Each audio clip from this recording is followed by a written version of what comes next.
आणि आता पुण्यामध्ये काय घडलं ते सुद्धा आपण पाहूया। पुण्यामध्ये माहेश्वरी मंदिराला अजित पवारांची भेट, अस्वच्छतेवरून अजितदादांनी मंदिर प्रशासनाला फटकारलं। पुणे शहरामध्ये आज पाणीपुरवठा बंद, तर उद्या कमी दाबाने पाणीपुरवठा होणार, जलवाहिनीच्या दुरुस्तीसाठी निर्णय।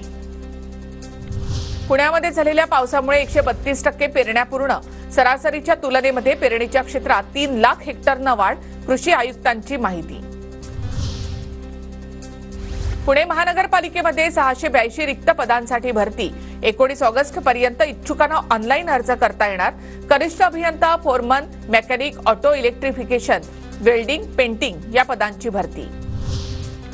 पिंपरी चिंचवडमध्ये डेंग्यू, चिकनगुनिया आणि झिका या आजारांचे रुग्ण, डेंग्यूचे 67, चिकनगुनिया 8 आणि झिकाचे 5 रुग्ण आढळले।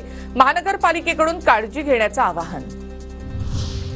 कोलकात्यामधील घटनेविरोधामध्ये पुण्यात एबीव्हीपीचं आंदोलन, महिला डॉक्टरला योग्य न्याय देण्याची मागणी। शाळांमधील आरटीई प्रवेशाच्या पहिल्या सोडतीची प्रक्रिया पूर्ण, यादीमधील विद्यार्थ्यांना प्रवेशाची संधी दिली जाणार, 26 ऑगस्ट पर्यंत प्रवेश पूर्ण करण्याच्या सूचना। अभियांत्रिकीची पहिली यादी जाहीर, 1,26,000 विद्यार्थ्यांना मिळणार प्रवेशाची संधी, राज्य सामायिक प्रवेश प्रक्रिया कक्षाकडून यादी जाहीर।